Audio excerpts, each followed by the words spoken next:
en el espectro de los generadores de opinión en Colombia, ha habido un planteamiento insistente que no lo entiendo y por eso está ahora ya listo nuestro invitado para preguntarle, que se espera que haya un fallo en derecho. Yo digo, pero espérate, pero ¿cómo puede haber un fallo que no sea en derecho si el caso está en los tribunales? Ya tenemos comunicación con el doctor Jaime Granados, abogado del expresidente Álvaro Uribe. Doctor Granados, buenos días. Buenos días, muchas gracias por esta invitación. Gracias a usted por atendernos. Oiga, me llamó la atención y por eso quise tener contacto con usted para... ¿Por qué usted como abogado nos tendría que explicar a los que no somos abogados?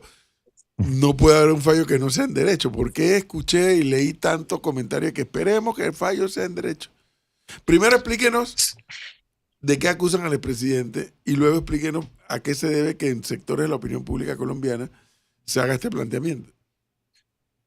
Sí, efectivamente, lo que ocurre es que hay un trasfondo de persecución política que se originó en las elecciones del año 2018.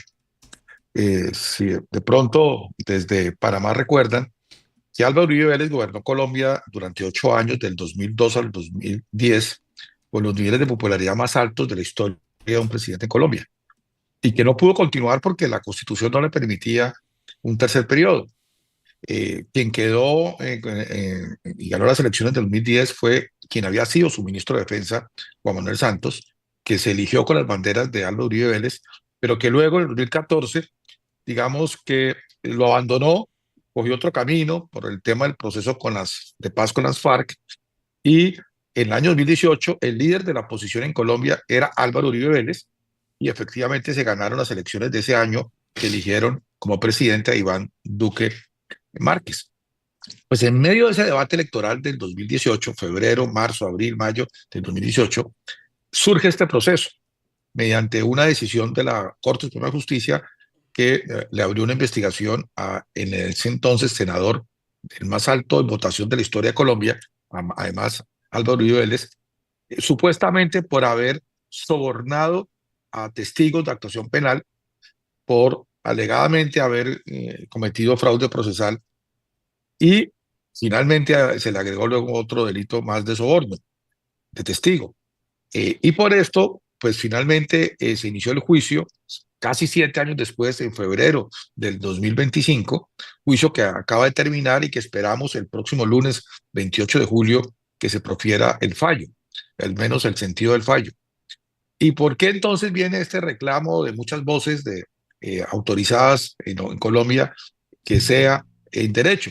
Porque como su origen fue político, el proceso fue secreto, le interceptaron las comunicaciones de manera ilegal, las de él y las con su abogado investigador de la época, porque hubo una serie de actuaciones con personas que estaban con claros intereses y por tanto debían ser recusadas y no se declararon impedidas, etcétera. Pues generó todo ese trasfondo político innegable. Ahora, en este juicio, ya el debate probatorio, el sistema acusatorio, solo cuenta las pruebas vertidas en el juicio. Lo que esperamos todos, no solamente las partes, su defensa y todos los demás, sino todo el país, es que la juez solo tenga en cuenta los argumentos jurídicos, las pruebas practicadas, y en ese sentido aspiramos que la decisión sea claramente absolutoria. Yo le hago una consulta, profesor, Ajá. porque hay muchas dudas sobre este caso, e incluso a lo interno, allá, abogado, estaba hablando con colegas, que dice, el ciudadano de a pie no entiende mucho el tecnicismo del caso, porque incluso, digamos, por lo que se le acusa al final al expresidente, no son los argumentos más pesados, en fin. Le hago una consulta. Si el expresidente Uribe, más allá de que él tendría la posibilidad de apelar la decisión, y ahí entraríamos en otro proceso largo, incluso de años, es hallado culpable el día lunes, ¿el presidente Uribe irá a la cárcel? Bueno, digamos que el sentido del fallo no implica inmediatamente la sentencia, es un tema técnico en Colombia, pero si al final la sentencia llegara a ser contraevidencia de culpabilidad, pues no iría como tal a una penitenciaría, porque en el evento más gravoso sería aquella de las que permiten lo que se denomina la prisión domiciliaria. Pero claro, eso sería un terremoto de dimensiones nunca vistas en la historia de Colombia.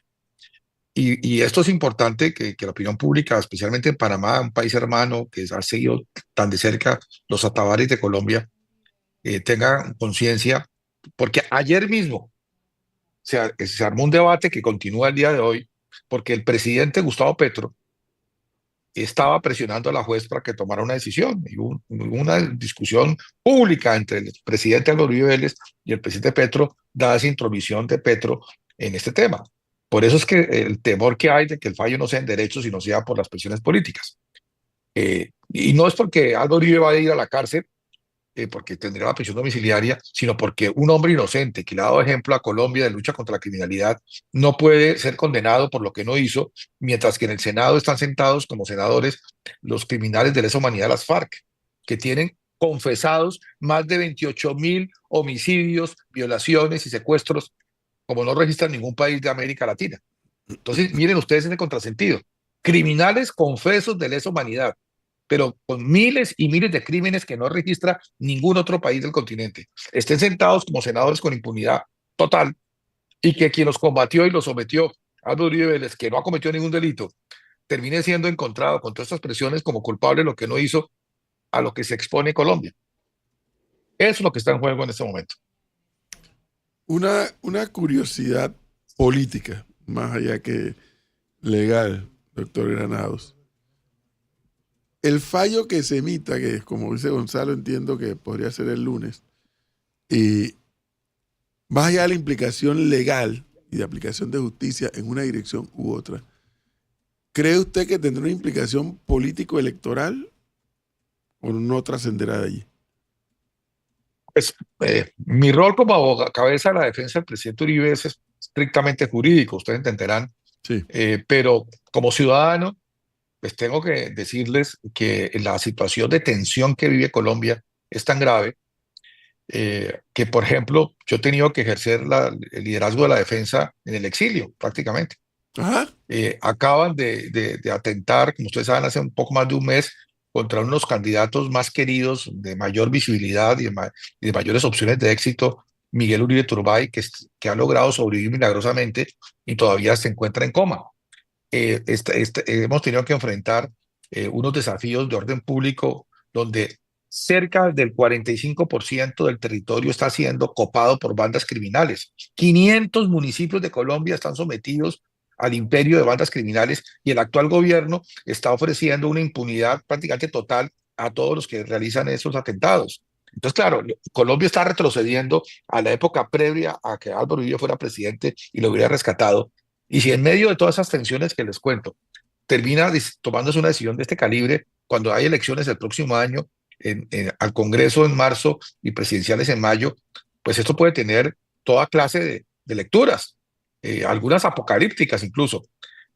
Así que lo ideal es que se tomen decisiones absolutamente centradas en lo que se establece en un país que se precia de ser institucional, que se respeten las reglas jurídicas, que se tenga en cuenta la presunción de inocencia, que no se incendie más Colombia de lo que ya está, y que eso permita de poner los ánimos para que haya paz genuina, y que el debate electoral del próximo año pues no esté sesgado por la violencia política como hoy desafortunadamente la tenemos.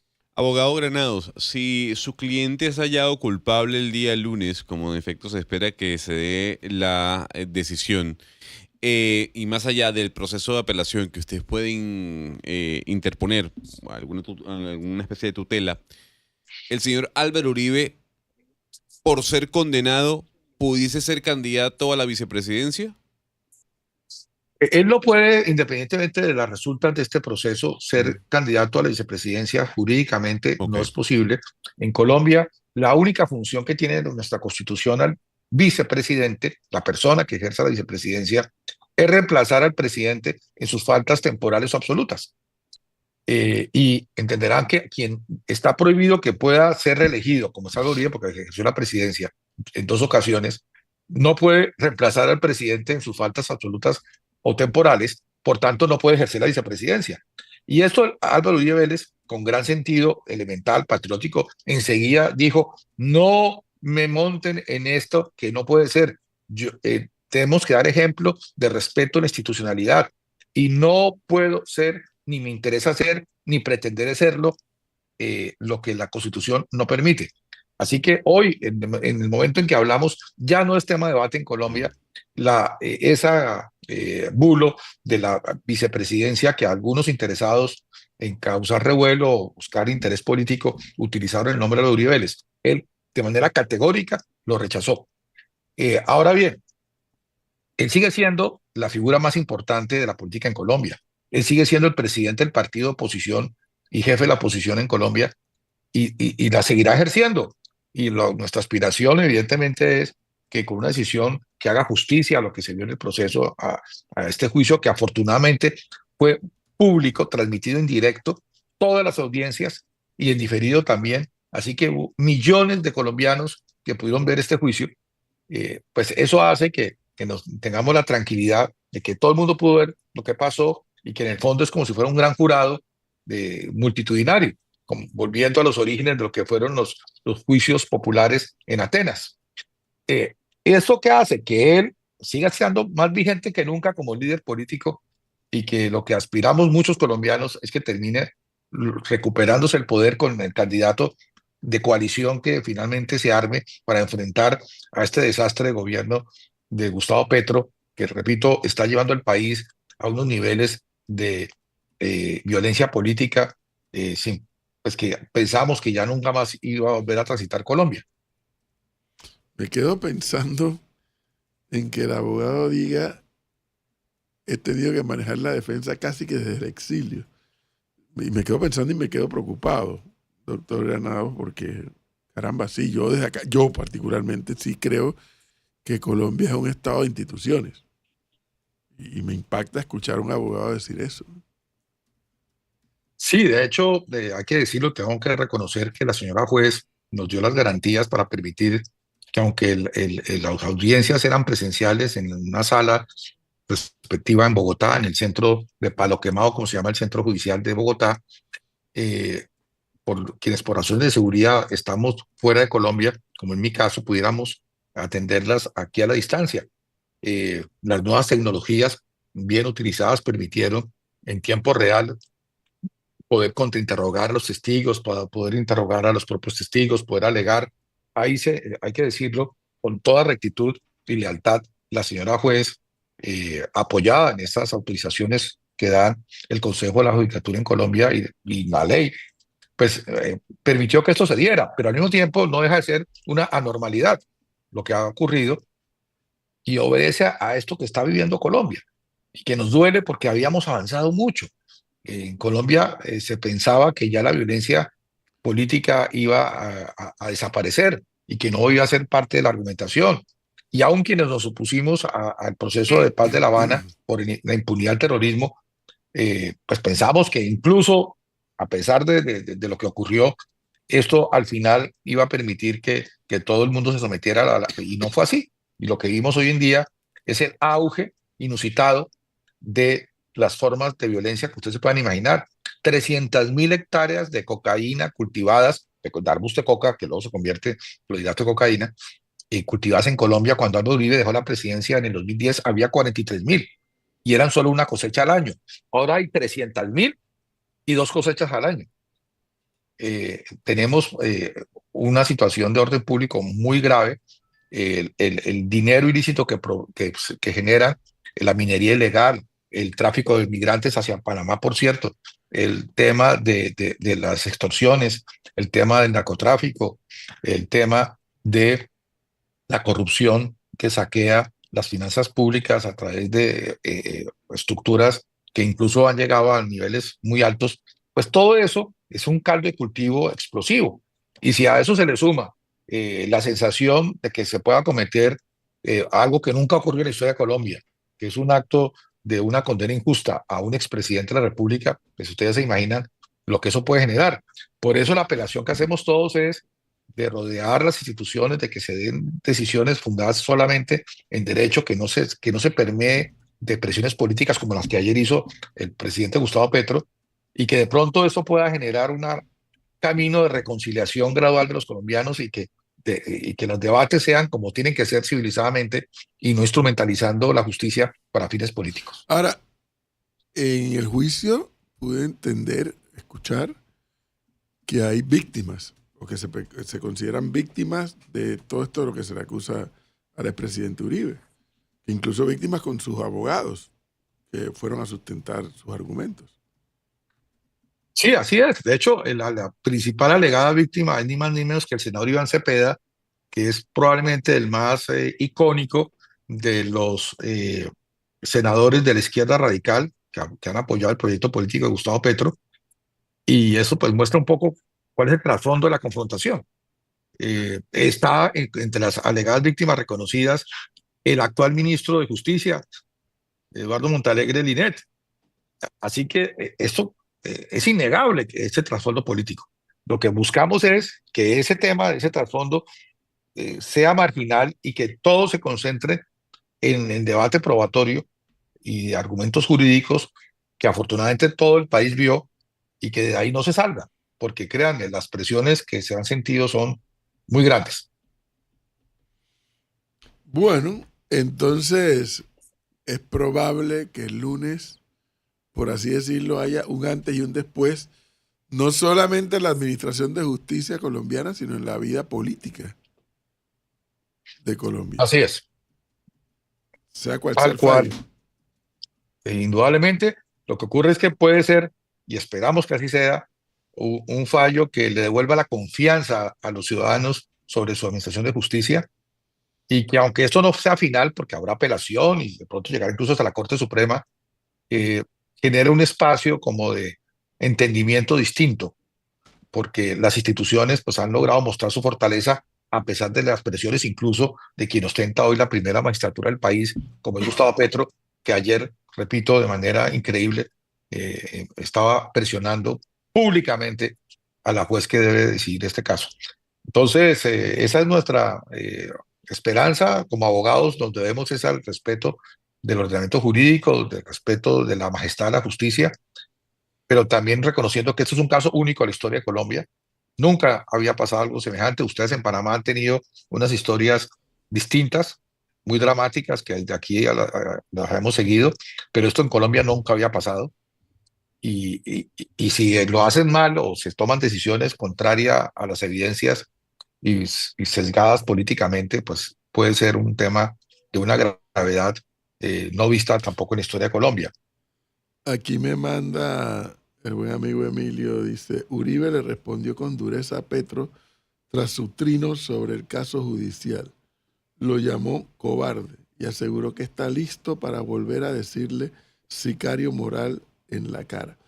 Pero, doctor Granados, antes de culminar, pero he escuchado también a los que dicen ser las víctimas que también han recibido amenazas. Dentro de lo que es de complejo la situación de violencia en Colombia, pues las amenazas pues provienen de diferentes lugares.